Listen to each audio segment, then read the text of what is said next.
Now entering Nerdist.com. Jackie Cation, Laurie Kilmartin. Jackie Cation, Laurie Kilmartin.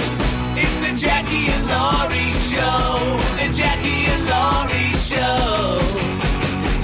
It's the Jackie and Laurie Show. The Jackie and Laurie Show. Yeah, it's going. Cool. All right, here we are.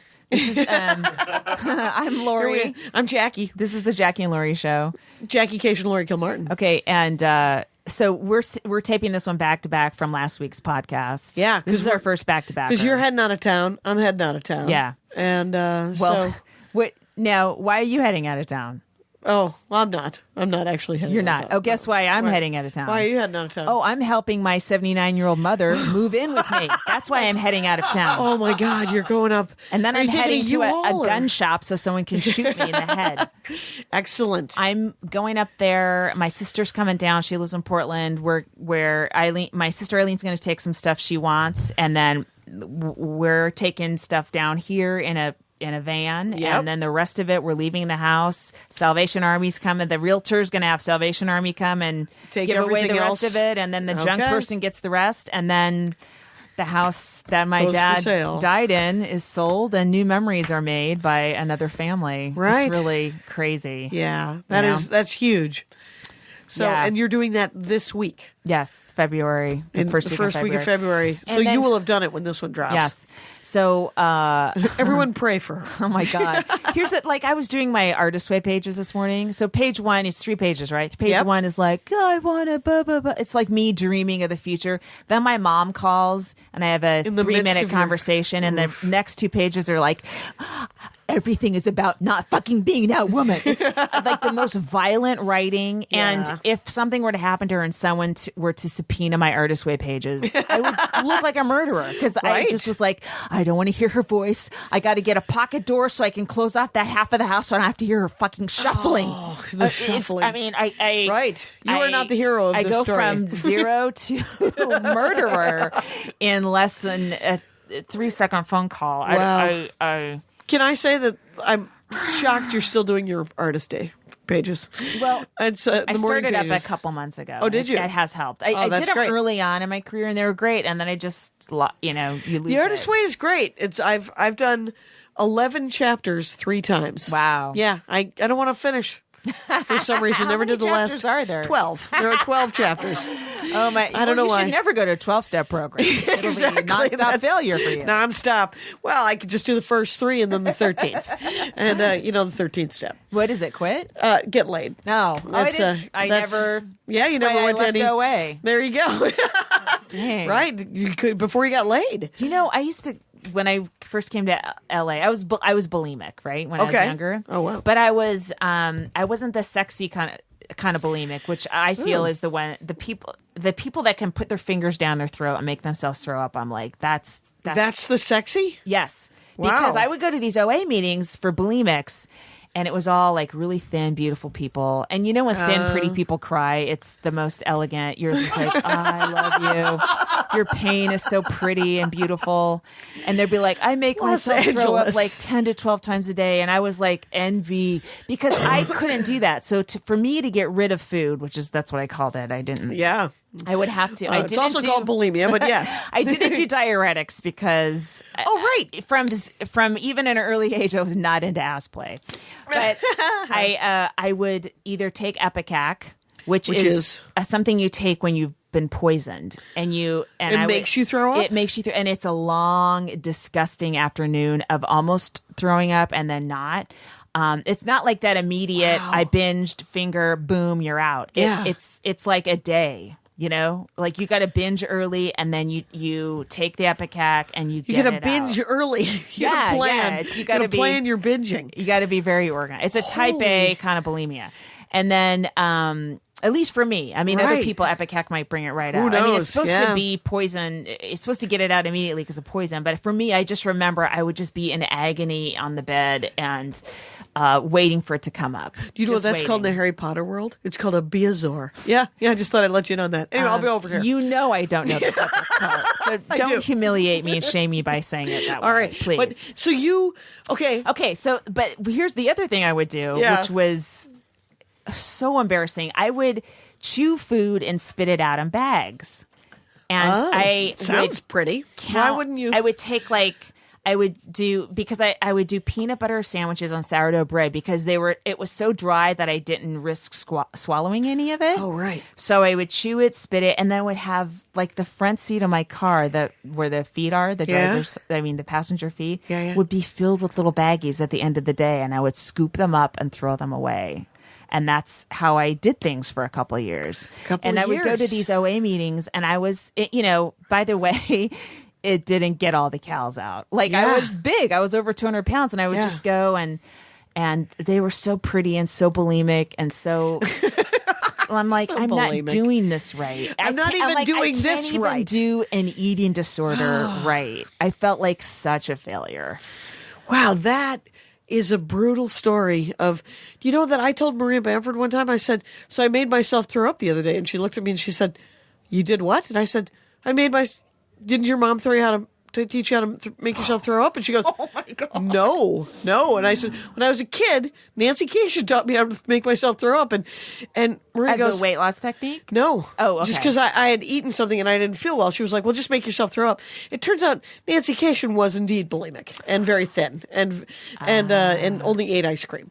And, wow. Right, that was the only thing I ever saw. And but you didn't know that's how she stayed thin. No, I had no idea. That would drive me insane. Right, it was, but it's so weird. There's so much, 12-step programs in Los Angeles are full of very, very good-looking people that look very successful from the outside, but are complete disasters on the inside. Right. So you same with comedy clubs. Same with comedy clubs, right? It's like everybody's been put into the rock tumbler to make them look shiny and good. But I wish.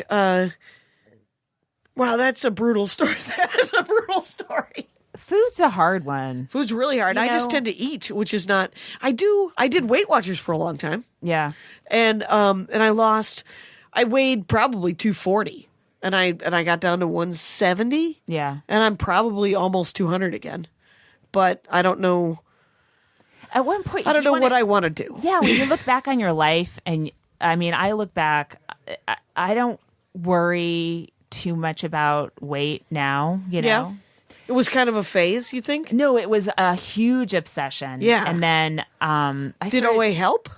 You know what really helped? This woman named Jeanine Roth wrote this book called Breaking Free from Compulsive Eating. And she's written a ton of books on that topic, but it's the whole this, food is something to be enjoyed. You just learn it's not, you divorce enjoyment from it whatsoever, and it's punishment, and it's something to feel horrible about. And I still haven't gotten that where I enjoy food, but I'm like, this did the job, and it wasn't too many calories. Okay. But just so that I'm not thinking about it all the time. I have my old journals from when I was 14, and then I looked at them from when I'm 25, and it's the same thoughts. And I'm like, interesting. My brain hasn't changed. And now it's, now I'm, of course, different thoughts. My mother better not live much longer. But that I'd rather be thinking that than how many calories I ate. And but the artist way does bleed off sort of unwanted thoughts. It just it bleeds off all sort of the negative bullshit that and especially if you're not supposed to reread it, but you see a pattern. Yeah. When you write it the same damn 3 pages every day for months. Yeah. Where you're like, I take it I'm still pissing and moaning about this. And you're like, stop pissing and moaning, do something.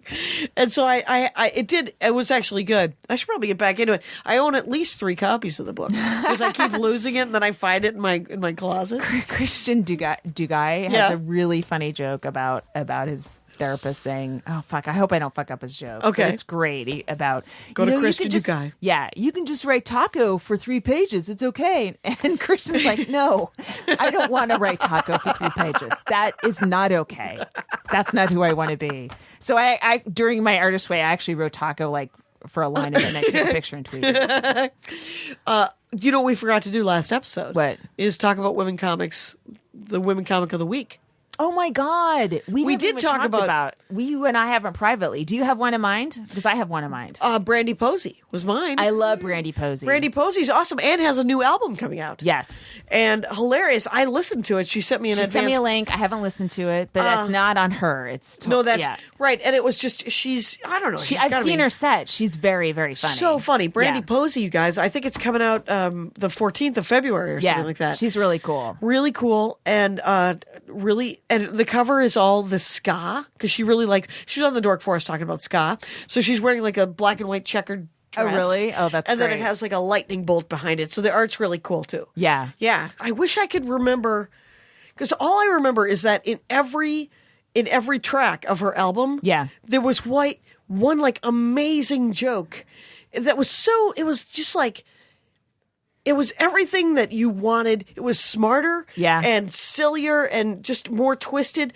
There was one bit about vaccinations where she was like, I will not perform for patient zero. I will not do it. And it was just like this whole, it comes from a genuine place. Yeah. She talks about her family a lot. She talks about her own history. Yeah. She reminds me of us. So yeah, she's really funny. She's really funny. She has a great podcast with Tess Barker and Barbara Lady Gray to Lady? called Lady to Lady. That's so right. check out their podcast too. Something you said reminded me of something and now I forgot it. Well, we were before excuse me. We were talking about the Artist Way and about because I think let's actually talk about the Artist Way if that's okay. Because every week there's those tasks, and I love those tasks. I like the sort of the writing.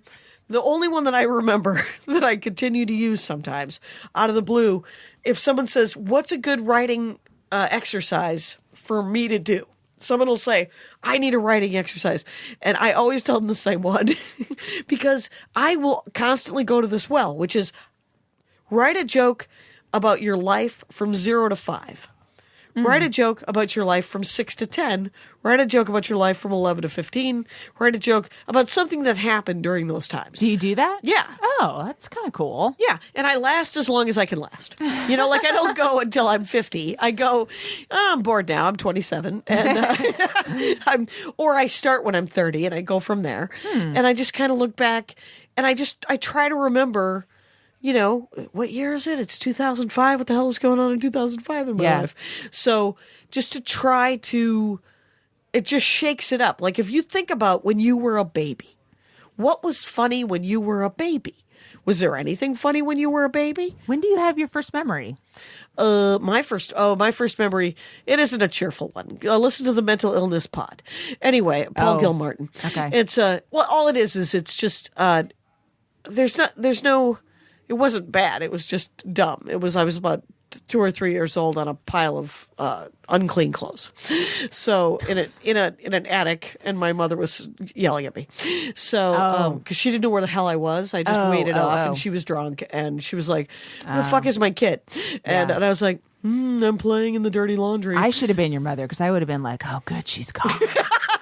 And I'm the youngest of 6. Do what I want. So she was probably just counting and then just going, I seem to be one, and it's the little one. Where the hell is she? And but what was your first memory? You got something cheerful? Let's do it. Oh, damn it. Come on. I think we're comics. Well, you know what sucks? It's my grandpa yelling at me not to touch. I think he had just painted a desk that I still have, and I was touching it, and it was wet. So he says something like, don't. And then he died right after that, so that's my that only was memory. huge. And apparently he was the nicest guy. So that might have been one of those rare times he yelled, and that's the only memory I have of him. That's actually that's unfortunate because what did he do for a living? What was his? He owned a store in Topeka, Kansas. I mean, he managed a store in Topeka, Kansas called Berkson's. Do you have any entertainers in your genealogy? No, the closest anyone comes to any artistry is my grandmother, who was an engraver. Oh, weird. That's it. That's fucking on wood it. Or on metal? Metal. Okay. Yeah. Wow. It's immigrants and then farmers, salesmen, and firefighters. All right. And then my dad was an engineer. He went rogue, and that was, I guess that's an artistry in a way. But yeah. I'm the first right. I feel like I'm Shecky. But the dysfunction distilled in me. The family, all the family lines came down to me, and I burst on stage and said, "I got some jokes. Jokes to tell you." You know what? I started the process to become a citizen of Luxembourg. Oh, right. Why? I forget why. Why again? Well, Donald Trump may or may not be the president of the United States. Yeah. But no, I want to work in Europe one day. Okay. And I'll be in the European Union. I'll be a member of the European Union. I could work without getting a visa or work permits or anything. I just go there and work. Oh, wow. I could be a comic and live there. I could live the Tom Rhodes life, you know? Right. Tom Rhodes is a stand-up. He lives here, but for years, he was just all over the place. Yeah, he just lived wherever. He's worked in every country. Has he got a Luxembourg citizenship?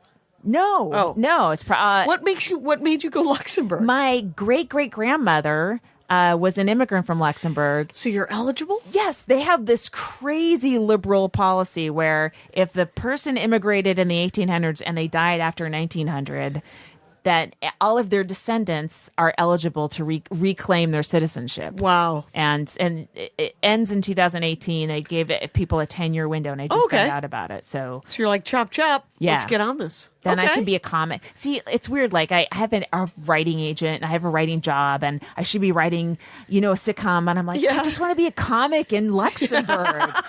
I just want to do gigs in Paris before I die. You know, like, I don't know, watching my dad die, and you just go, I just want to see the world. Like my dad, he wanted, like on his bucket list was to see Bryce Canyon, which is about a 10-hour drive from the house. And he never went. And by the time we were like, all right, we're going to do whatever you want to do, he was too weak to go. Like he didn't even tell us. Yeah. He could have done that for 50 years. He could have taken a weekend and Where's drove. Bryce Canyon? It's like in Utah or something. Okay, so like a national park? Yeah. Yeah. I don't know. So I that's when I started going, I just got to see everything, you know, you're just like going to do the thing. Yeah. And I always think, oh man, I'll read all these great books when I'm dying because I'll be bored. But when you're dying, you're tired. You're dying. Yeah. And you're like Googling how to fix yourself. Yeah. You know, that's not when you start reading Proust. Right. You know? Right. So. Yeah. It's, I still regret in 2003, I did my half-hour special for Comedy Central. Yeah. And they gave me $15,000. And I had never had $15,000 before. And I said, I am going to see the pyramids. And then they lined up a bunch of people against a wall and shot them. And I said, I am not going to see the pyramids this week. Fuck. And then I said, I am going to go to Indonesia. I've always wanted to go to Indonesia. Mm-hmm. And the very next day, they killed a bunch of tourists in Bali. And I was like, damn it to hell. Wow. Where can I go? Wait, Bali is in Indonesia. Oh, it's part of it's one of the archipelago. Okay. Yeah. Look at you pronouncing archipelago without stopping for a second to double check. I do have a degree in damn. political science, Southeast Asian studies. And so, okay. Pardon me. It's all I've got. Good. But that makes me feel better. So what I ended up doing, which was also amazing, quite honestly, and I had never done it, was since 89, this was 2003, right? Mm-hmm. I went back to New York and I did sets in New York, and I lived in New York for 3 months, and I blew that $15,000. That's great. It was awesome. That's the way to do it, man. I was like, I'm doing it. To harken back to our last podcast, you tried to vacation twice, and you could only successfully do spas. Right. Successfully. The world wanted me to do stand-up. A lot of it. I went to Japan. I've always wanted to go to Japan. So a couple years ago, I went to Japan, and I would have done a set, but I went there Christmas week, and everything shuts down. Like the Comedy Store in Tokyo was shut down. Otherwise, I would have done a set. But a Comedy Store in Tokyo. Yeah. Wow. Yeah. That would have been cool. Yeah. I lived in London for 3 months in 89, and I did sets. I did 2 sets at the Comedy Store in Leicester Square. I worked that room. I did the open mic. Yeah. Still wearing my uniform from the movie theater. Yeah. What? You wore a uniform? Yeah, I wore a candy striped blouse and a gray polyester skirt. So you brought that to London? No, was given to me at the Leicester Odeon West End. I worked at the Odeon West End. Oh, you had a job there, a day job there. I had a day job. Okay. And it was the dumbest 3 months ever, by the way, in 1989. I worked at the youth hostel from 6 a.m. to 9 a.m. Yeah. Serving breakfast and making beds. And then from 11 a.m. to 9 p.m., I worked at the movie theater. Yeah. And then then I tried to do open mics, and then I got drunk from midnight to about 4, and then I got up at 6 a.m. and I served people breakfast. That's horrible. One of the dumbest 3 months of my life. That sounds fun. It was really fun. That's delightful. It was really dumb.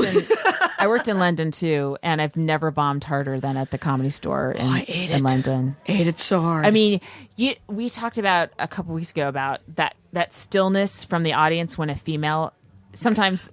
When you take the stage. Yeah, that stillness. But when it's a female American, it's not still. Like the air is actually sucked out of the room. Oh, it's charged. It's horrible. Yeah. Yeah. I'm still. It hurts to think about it because I mean it was a thing where I couldn't figure it out, and you couldn't get around it. No, not in that room. Not in that room. Where I would have those jokes would work in other rooms in London, even in London, in Manchester, but in that room.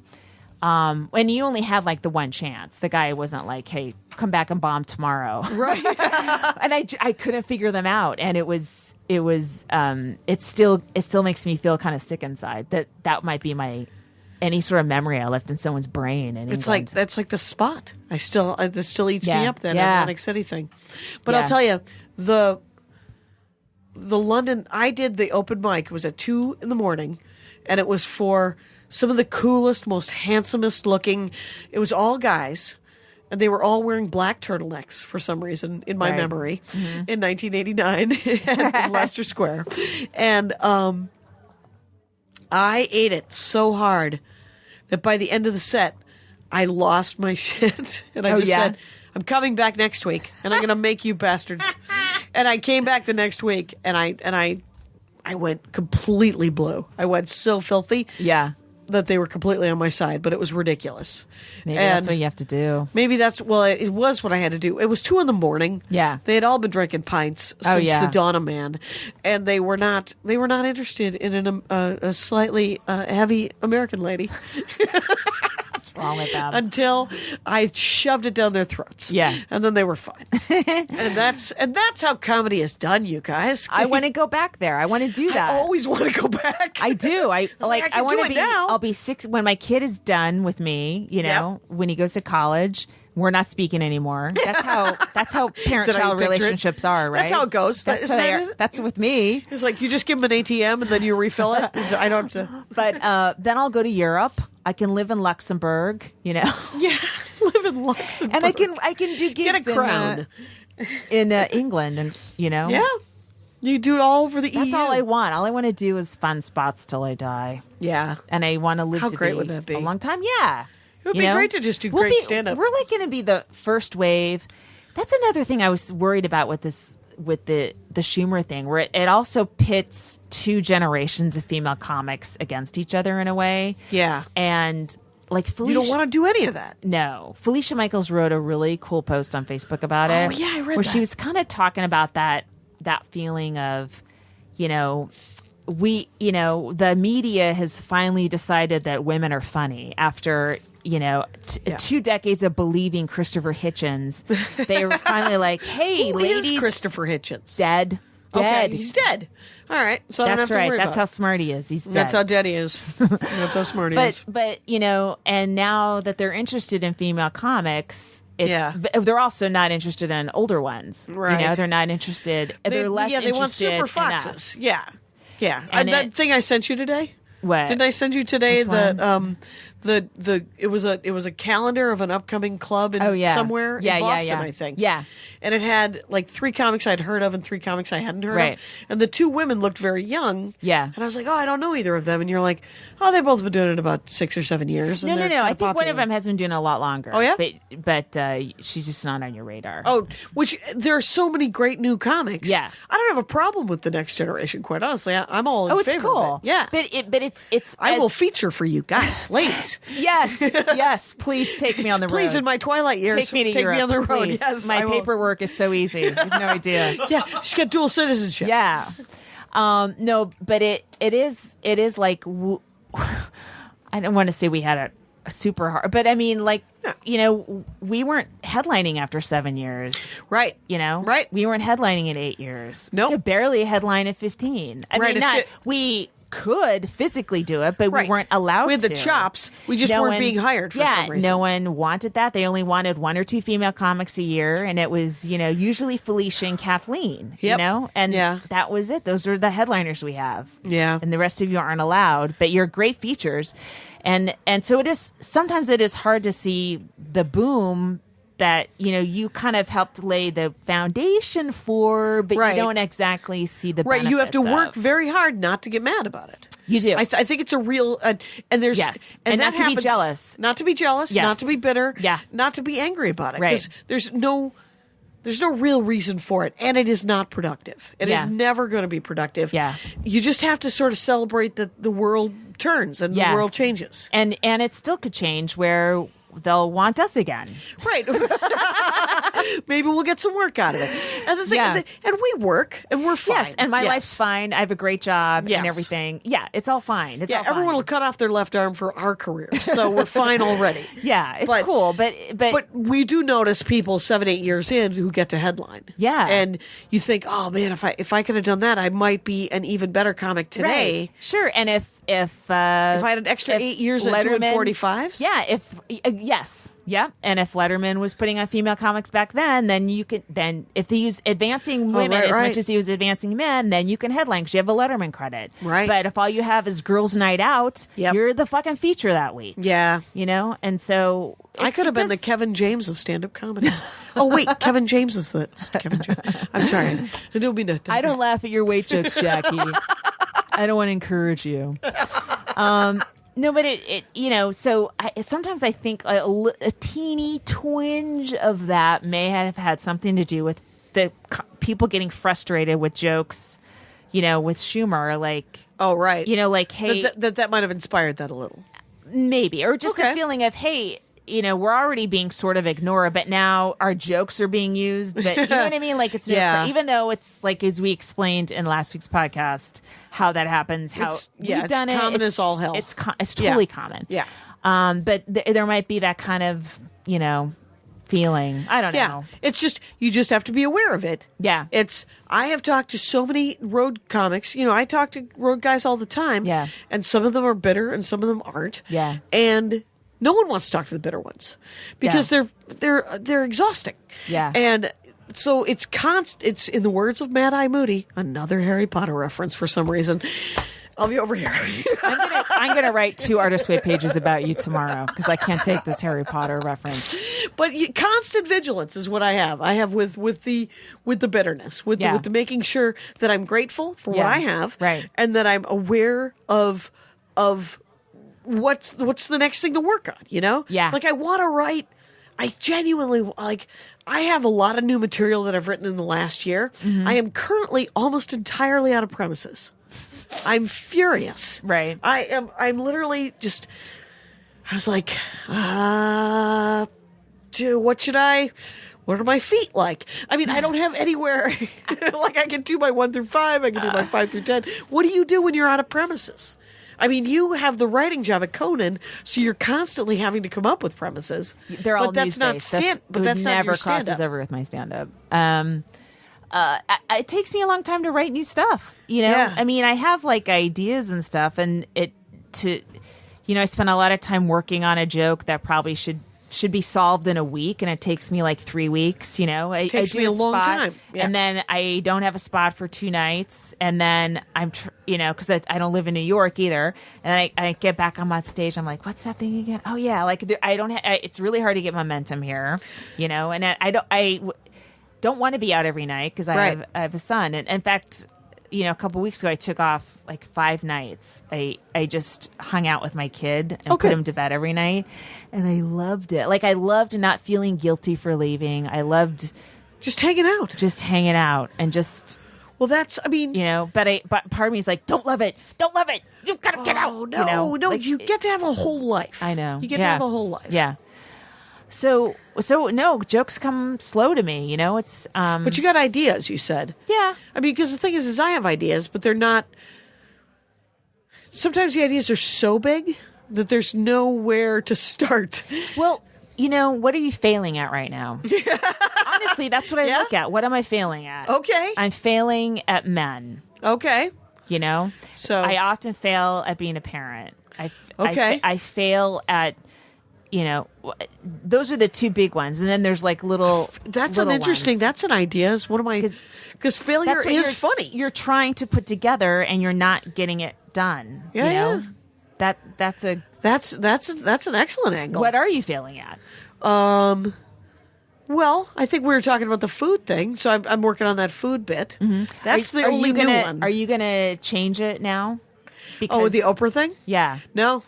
Good. No. Screw the world. Yeah. Because literally all I do is I mention that as a job, right. and then I mention Oprah later, because it leads into the Oprah joke. Because it's not a joke about Oprah. Mm-hmm. It's essentially all I say. I mention the word Oprah. Mm-hmm. She is out there. Exactly. Total thief. But I mention the fact that Oprah has a team and that I'm saving up for the team. Does she actually have a team? Don't you think Oprah has a team? I assume know. Oprah has a team.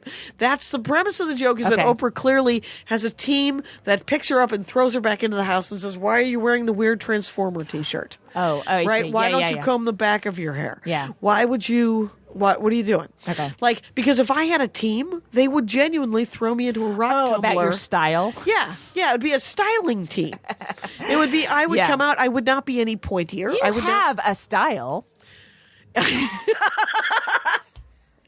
I call it cash. I call you Jackie Cashian. You're cash, man. I dress like an 11-year-old boy, and it's fine. It gets me laid with my husband. It does. You get way more sex than I do. And that was a conscious choice. Remember, is to have the whole life because I encourage you with the boy. My life was forced on me, and I resent it every single day. Except for the 5 days. I liked my life when I didn't have a life. Yeah, I know.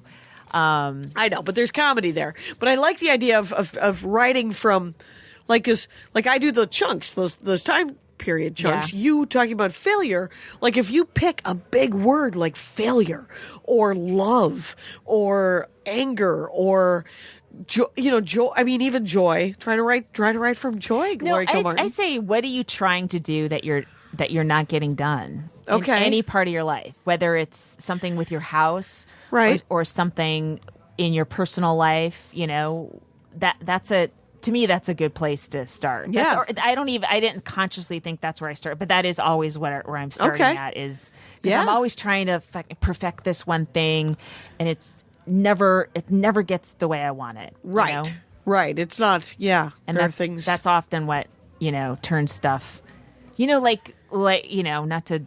It's just one joke, just one chunk I'm working on. But about the thing about my kid being bilingual, that 2 minutes it comes from years of trying to figure out his homework, and driving him, 40 minutes to school every morning and going, all right, I'm not going to do that anymore. I'm going to put him in English school. And did I fuck him up? And now he's going to be behind in English because he's been in Spanish for so long. And, right. And all that drama in my head and all that room that took up has been crystallized into a 2-minute chunk that ends really strong. Might be a TV closer. Oh, there you go. Might be a TV closer. If I can, if it might, it's, it would work like in a 4.5 minute potential? set. Yeah, awesome. yeah, as an ending thing.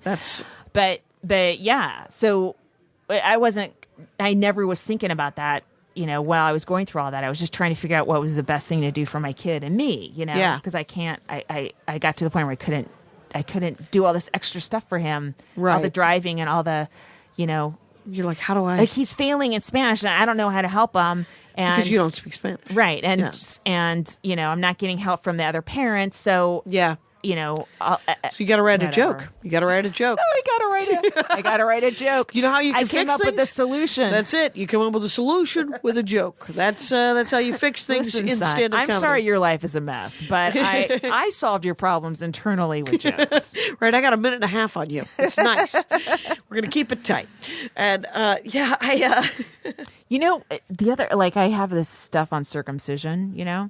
and I was doing it. I did a show in Eagle Rock a couple weeks ago.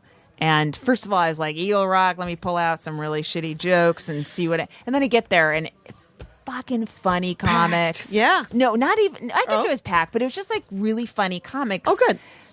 Chris Estrada, Chris Garcia, just selling really, really funny shit. And I was like, I can't take. Right. I can't. Got to go to the vault. But so I did the circumcision book, which is kind of old. I still find a few different jokes in there. Yeah. It's weird. It's not on a record yet or an album yet, so I still it's work still on newish. it. Yeah. Yeah. By the way, how annoying is it when someone gives you a tag on a joke you're only doing to fill time that's already on a CD? Like, please don't bother.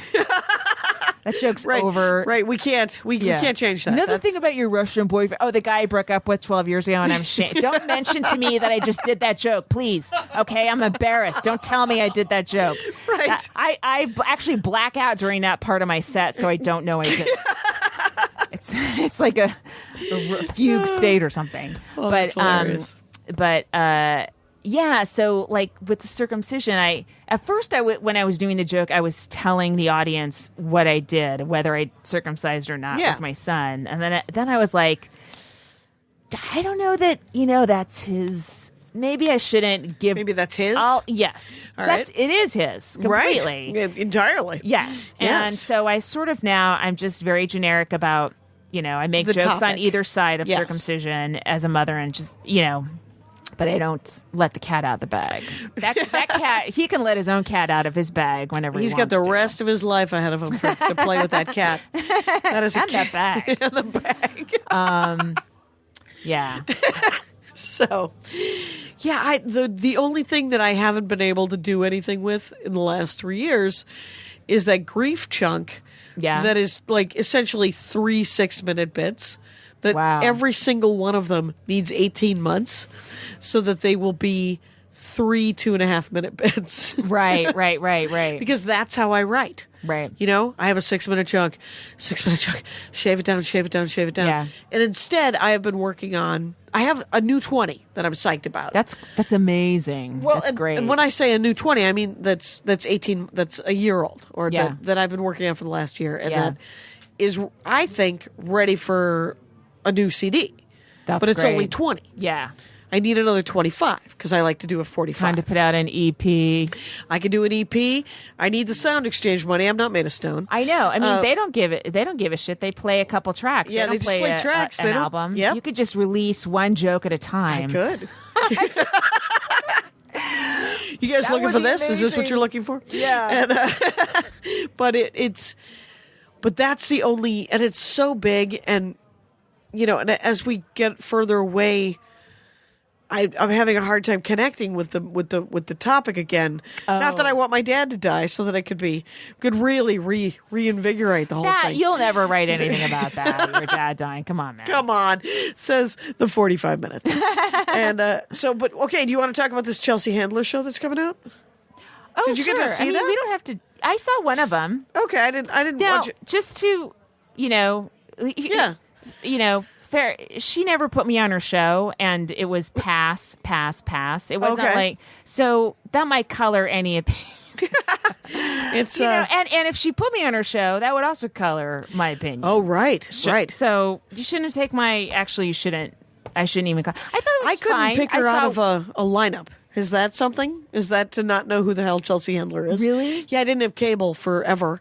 And then I don't know who famous people are or who non-famous famous You people have a are. disease, right? Isn't I that have some sort of disease that Yeah. only rereads Harry Potter. And so I don't know.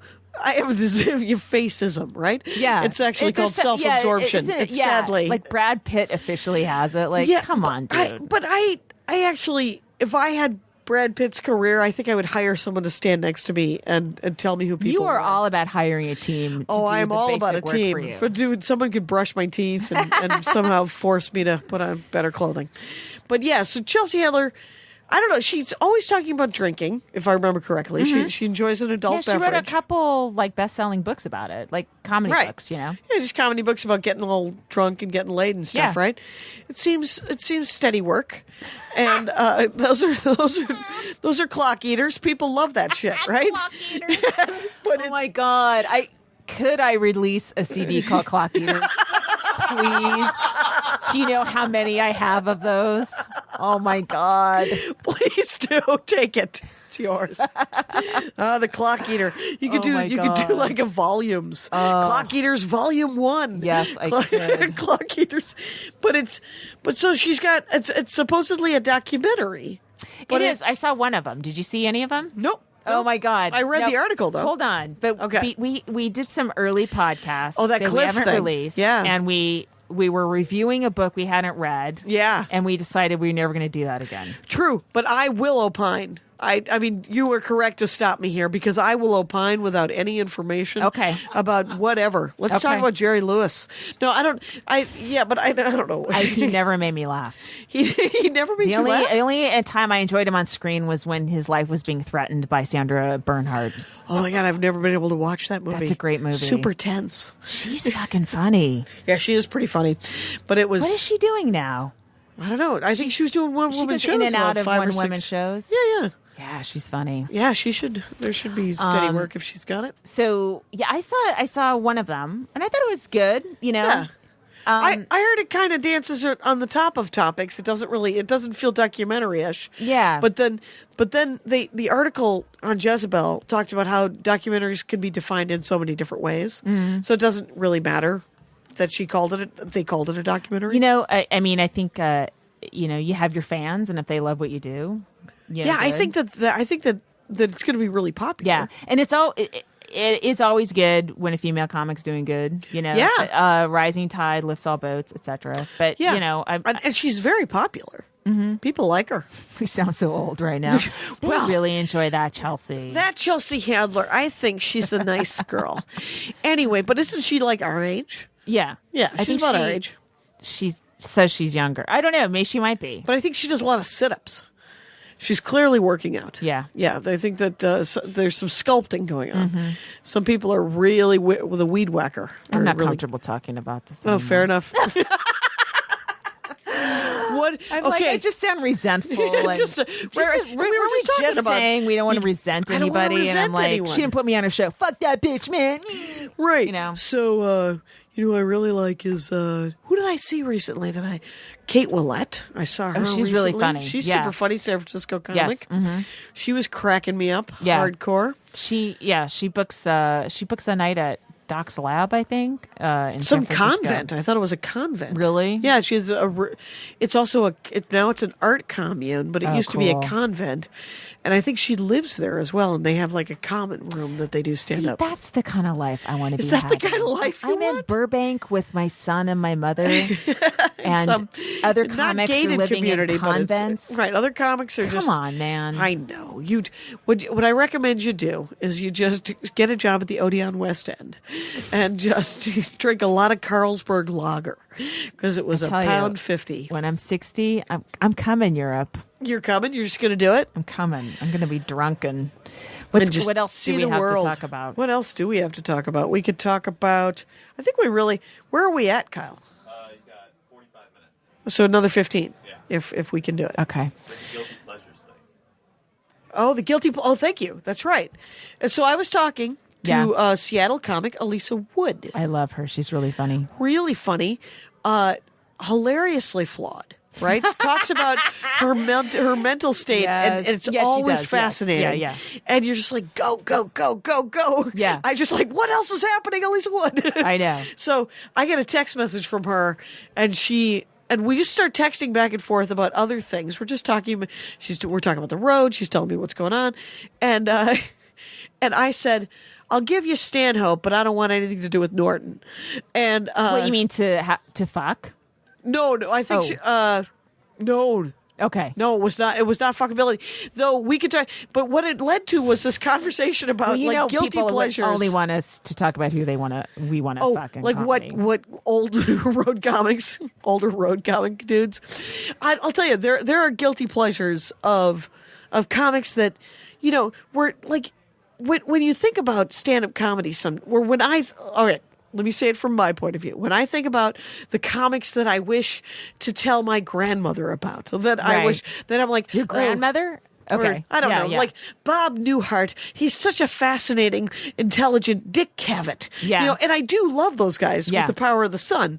But there's guys like Stanhope who crack me up and are filthy. I love Doug Stanhope. You just roll around in a pile of mud, and I just want to laugh and have him pretend to jerk off with a soda bottle and a beer bottle, and I just want to it's just fucking laugh. I know. I'll have a never-ending crush on Doug Stanhope. Just for my a entire crazy career. comic crush for no reason. Yeah.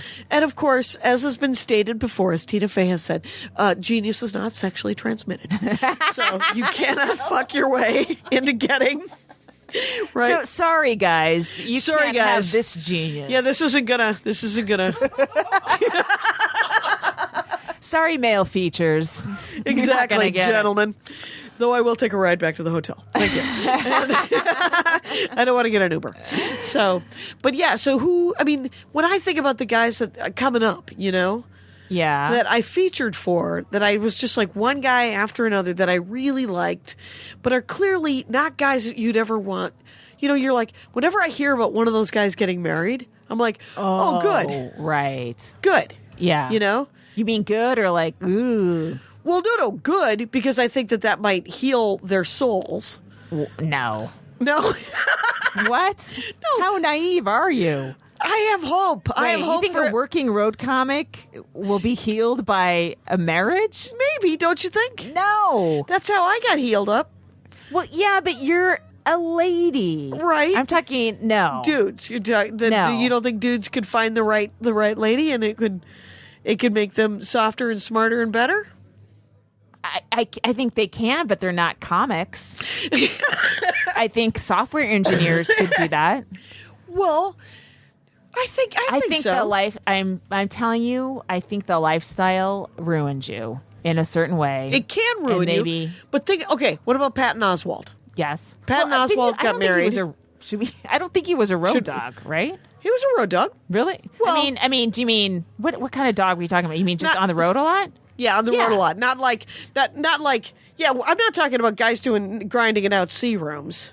Right. Those guys are lost to us. No, I mean, I'm talking... Those men... Those men are sadly lost to us. Gentlemen... They're lost to history. Vilmos. Anyway, Vilmos, he's the guy that does my website. Vilmos, I love you. Oh my God. He actually did just get married, though, so I think that his wife is very nice. Oh, I thought you meant road whore dogs, in a way. Like guys that bang constantly on the road and then get married. Those are the ones where I'm like, yeah, those guys are kind of broken. Yeah, unless something weird like from some sort of fucking Jane Austen movie happens. Movie? They also books, Jackie. Anyway, unless some sort of. Why didn't you just stick to quoting Harry Potter, honey? Okay. If Dumbledore could talk to these people, no, it's. I just think, no, I just like. I like it when like guys that are super super smart and funny and dark. Because you have a comic crush on. Yeah. Like you get like Geraldo, Oh my God, I had a crush on Greg Giraldo. Why wouldn't you have a crush on Greg Giraldo or Hedberg? Or I did not have a crush on Hedberg. Okay, well, but I thought he was great, but I didn't have a crush on him. Well, I just thought he was. I thought he was super sweet and kind of sexy. Yeah. And his writing was more attractive than probably because I weighed more than him. Oh, that is always hard. If I feel like I'm going to hurt you, if I'm on top, I can't have a crush. Well, and the thing is I can name a dozen comics that I had crushes on that I never acted on. Right. That never, it's and it doesn't, like, even if they hear their names on this podcast, gentlemen, don't worry about it. This is not a social contract. We're safe at a festival together. You're right. I'm not gonna. Laurie Kilmartin, ladies and gentlemen. Yes, you could. Yeah, we could all hang out at Moon Tower and nothing's going to happen. And like Dana Gould. Yeah. Dana Gould's an amazing comic. Yeah. That you sit in the back of the room. Greg Proops. Yeah. You sit in the back of the room and you're just what is happening? Yeah. I've lost my and it's a comedy crush or something, but they're men. Sure. So you think of them as men. Yeah. Or I do. Yeah. And so that Doug Stanhope was that. And for I think I don't want to name other comics, it's Norton. Right. And other comics it's DePaulo.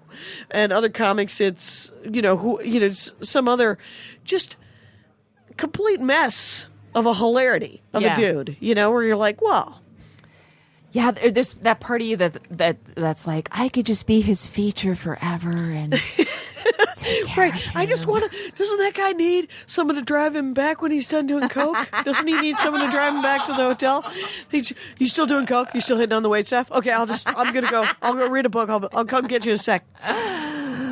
Yeah, and it kind of, you're married, so you don't count anymore. But it does ruin other guys for me. Just, I mean, just meeting normal guys. Yeah, and it's when I was when guys are like, oh, they're gonna try to be funny like normal. Guys, Yeah, I'm like, just normal funny. Stop. Like seriously, I right. You don't want. I mean, it's like I'm not trying to name drop, but I spend an hour a day with Conan O'Brien. Yeah. Like, please don't try to make me laugh. You're not going to do it. It won't work. It's because there's right. I mean, everybody compared to I know it's weird. Right. It's hard to win that fight. Yeah. So it's almost. Like, you just I have don't know to what let kind it of be. guy I can date. Like somebody almost. It has to come natural. Total nerd like my dad, just totally out of the loop. That it's almost that's that. When that Andy Ashcroft is funny, they're he's funny hilarious. accidentally. Yes, he's funny accidentally. Yeah, he's funny in a very kind of dad way sometimes. Like Andy he's literally with that outstanding in your field joke. Yeah. The cows and and you're just like 100 times he'll tell me that fucking joke. And so I'll laugh at it and then not laugh at it and laugh at it. Not. Yeah. I mean, it's a knee slapper. And, but he's not trying to out funny me, which I think is key. Yeah. And he's not trying to out funny Conan O'Brien. Right? Can you make him laugh? You make him laugh a lot. Yeah. So you're the funny one in the relationship. Yes. That's hard to find a guy who wants to be entertained by a girlfriend. He or a loves wife. being entertained, and then when he makes me laugh, he'll pause and he'll go, "Made you laugh," and he'll soak it up, and it's kind of he's like, "I love it when I make you laugh sometimes." Yeah. And I was like, "Yeah, that was because that was hilarious." Chocolate sauce on your Sunday. It's a beautiful moment. Yeah. But no, but I sometimes I'm like, well, I have a kid. That's great. I have a house. I have a good career. Yeah. Like maybe I can have it all. And I don't know. I just. Because I don't want to give up what I have to give up would be doing a lot of spots. Every time they've all broken up because I did too many spots. Every single fucking relationship. Every single one. And I don't know how to. I take time off for my son. I'll do that now, but that's the only man that's going to get me off stage. I think. Right. I think that's the balance. I need a guy that's cool with that. Yeah. They aren't. There's none of them. Right. Unless you get a comic guy who. My God.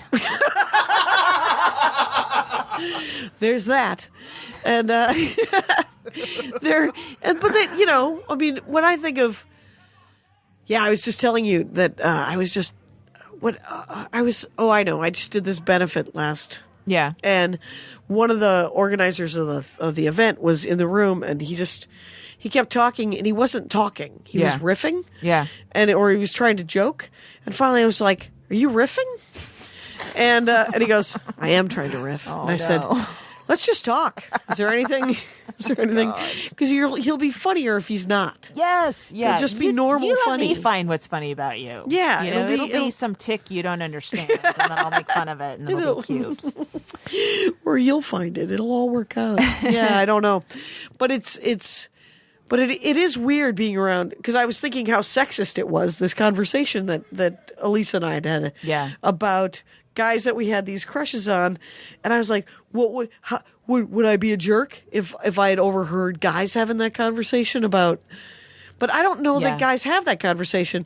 Oh, I think she's really funny. I have a crush on her. I don't. Doesn't that sound? You just answered your own question. Yeah, when I said it out loud, it didn't sound real. Doesn't feel right. It doesn't. Yeah, that line in that script is not authentic. You gotta. Here's my note. Take that one out. No one believes it. Right. It doesn't feel believable, which is sad because that would be shitty. It's shitty. You know, it's weird. Like Anne-Marie Slaughter. She's she's a writer. She's also worked for Hillary Clinton in the Defense Department. So she wrote this article a couple years ago on The Atlantic about how women can't have it all. And she had quit her job because she was spending so much time away from her kids, and her kids were really suffering. And she's like, I can't manage it. And women still do most of the housework. And again, this is coming from a regular marriage, a regular career, where she's traveling a lot. Yeah. So there's a lot of things I don't connect with. And just to do an offshoot before we go, I talk about this, I'm supposed to go to the Writers Guild Awards, and and you're nominated. I'm nominated for Writers Guild Awards. Yeah. Well, all the Conan writers are, and I'm not going partially because I can't. I mean, I'm going to New York to do spots, but everyone there is in a happy marriage. Okay, and I can't. It hurts to be around it. Yeah, it's crazy. Yeah. And so you don't want to face it. No, you're like just another night. I also didn't go to the Christmas party because I can't keep seeing. It just like my big failure keeps being shoved back because I'm almost like, well, it's because I'm funny, and then you see funny people are happily, right? That's not it either. It's just me. I'm no, I think awful. there's other options. There's only so much. I think you summed it up when you said that your son is the only guy who can get you to put aside comedy for a second. Also the only guy I'm going to support. I've supported guys, and that's over. That's right. over. Right. You need. Well, I remember when I first started dating, I was like, I need an adult man. Mm-hmm. I need to date an adult man who has his own life and his own income, and who can live his life, and I don't have to be there for him all the time. Yeah. If we have date night, that's great. If we hang out, that's great. But I can't. I don't want to have to protect him from comics. I don't want to have to protect him. Oh my from God, my family. I forgot about that. When I introduced Andy, you have to debrief everybody, all the comics, and you have to tell him, okay, this guy, he's going to call you a fucking cocksucker, but don't hit him. Right. That's what he does. So Andy comes into Acme when I first time I bring him to Minneapolis to meet my brothers and my sister. So Andy Ashcraft is right at my side. There he is, my rib. Anyway, that's not what nobody does that. Anyway, so, because I think he would call me. Okay, so, but I was like, so Dave Mordahl and Louis Lee are sitting there, and they look up, and Dave goes, so how's Jackie in the sack? And Andy grabs a chair and straddles it, like turns it around back and says, you guys really want to know? Let's do this. And he just calls their bluff. And they went, gross. They went, just blushed. They blushed. They both it was perfect. I was like, oh, that's a keeper. That's a good one. Well, so Anne-Marie Slaughter wrote another article about how you can't have it all? No. Did you change her? She did not change her mind. But she also said there should be parental leave for when your kids become teenagers because that's when they need you most. And I was like, are you fucking shitting me?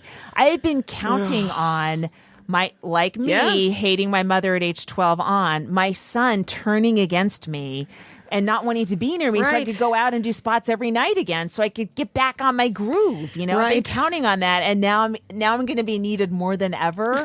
What the fuck? Damn. When do I get my life back? Yeah. Well, I don't know. You get it. It's a beautiful thing. Having a child. There's no point in debating whether or not I should have a child. It's true. It happened. It's done. The die is cast. I'm in. But I keep I took him to Ireland. I'm going to take him to. I'm going to take him to Luxembourg. Like I want to take him cool places because part of me is like, oh, he's going to hate me soon, so I want to jam all this cool shit in while he likes me, so he has good memories. And then what if I die? I want to just jam him with good stuff. Yeah. And. Yeah, but again, I'm doing all this counting on him turning against me, not wanting to be near me. When he's 13. In 3 years. Like, that's part of my 5-year plan is my son not wanting to be near me. What if he wants to do stand-up? And you're like, all right, we can go do a mics together. Oh my God. That's like turning out your daughter. Like you're a prostitute and then your daughter becomes a prostitute and you do clients together. That Gigi movie was very popular. Anyway, so you would not wish a stand-up comedy I would career? consider that to be a failure of parenting. If you went into stand-up? Yeah, because Okay. I think you go into stand-up because something you're the evidence of something horrible in your family. I'm not wrong, right? I don't know that that's... Why are you guys just nodding and agreeing with me? Wait, what am I don't understand. I literally don't understand the laughter. I think I've said something that makes only complete sense. Because I don't think... I think, especially, I have an unsubstantiated theory about why there's a lot of brand new, because when we started doing stand-up comedy, there's three topics at once. When we started, in my opinion, when I started doing stand-up comedy in the 80s, two kinds of people did comedy: the unattractive and the insane. Right. And that was that's what it was. Right. And now there are very beautiful, very good-looking people who are doing stand-up comedy that are funny. And my theory on that, here's my theory on it. Meds. All kids are on meds. So they grow up on meds. They've never had a real emotion. They become 18, 19 years old. They start drinking. They go insane. And then they start doing stand-up comedy. But they've had good dental. They've learned how to work out. They're really good-looking people, and they have Adderall and Prozac and all kinds of drugs, but they're on a cocktail of a bunch of different drugs. This needs to be a 3-part series on Salon. You need to write this out. This is amazing. Oh, okay? So you think it's but I don't. There's something interesting about that. Yeah. I mean, there are a lot of shockingly attractive people that are funny, genuinely really funny, and they're good joke writers, and nuts out of their. So that's just a skill. Joke writing is a skill, you know. But where they're coming from is a unique, interesting place. Yeah, of kind of from madness. Yeah, maybe. I mean, it's really hard for the new unattractive people to keep up because it's going to be real. Hang in there, guys. You'll have your time. But so I think that there's a flaw that people come from, but I think that you can raise your son the best that you can do, and you're still going to make errors. But he still may want to do stand-up comedy. Yeah, because it's been totally deglamorized, and it just seems like a thing you could do. Anyone can do it now. Knock yourselves out, people. Take a class. The best class that I ever heard about was in Minneapolis. This woman, she was not a good comic. Yeah. That is so often the case. It certainly was in the 90s. Right. But I didn't mind her having classes because what she did, she genuinely, it was like $150. Yeah. And the first class is each person would get on stage, take the mic out of the mic stand, move the mic stand to the left, and set themselves to tell a joke. Grab the mic stand, put the mic stand back in the mic, and then get off stage. That is some shit to learn. It really is. Yeah. And when then the next class, she started talking about what kind of material and stuff. And so the rest of like the 6-week course or whatever it was, you got to watch someone who wasn't funny. And all you could think was, well, if she can do it. Yeah. That's what every single person who I know who graduated from her class was like, well, I can do that. Yeah. I can get up. I can at least talk on stage. Yeah. Be more entertaining than that lady. Yeah. And you're like, well, and she got $150, and you get to learn that. I took my first comedy class from this guy named John Cantu, this guy was fascinating. He died a couple years ago at the Holy City Zoo in San Francisco. He was a former porn star who started running the Holy City Zoo, and he hired Robin Williams to be the bartender. What? I mean, he was like a founding, member Luminary. of San Francisco comedy. Yeah. And he taught and despite him being a former porn star, I've never felt more comfortable or safe with somebody who was giving me notes and stuff like that, and just do this and da. And it was great. And then I took another comedy class from someone who's extremely litigious, and I would never say his name, but this guy was awful, and it took me 2 years to unlearn the bad fucking habits this guy taught me, and I unlearned them doing triple runs, doing one-nighters where you couldn't stand in one place where the mic, you fucking had to get in the audience's face, and it really snapped me out of it. Yeah, but Wow. You know, anyone who tells you how you should stand on stage is out of his damn mind. Yeah. Yeah, and one size fits all and all that stuff. But like you could tell who his comics were because they all did the same. The setup on the left side, the punchline on the right, and the pivot. Oh, crying out loud! I'm pivot. Gonna cut myself. Oh my god! I have to I thank Montana for curing me of the pivot because all those one nighters and they're all named Misty's Lounge. They say. I do have a certain amount of that's left over from debate class in high school. Ah, yeah. Where I have to make sure I hit all parts of the room. Oh yeah. So there's nothing wrong with that, though. Yeah, that's cool. Are we at an hour? I think we're good. Yeah, man. We did two in a row. This is awesome. All right. Thanks, guys. Jackie and Laurie Show. Jackie and Laurie Show. Laurie Kilmartin. Jackie Cation. Bye. Now leaving Nerdist.com.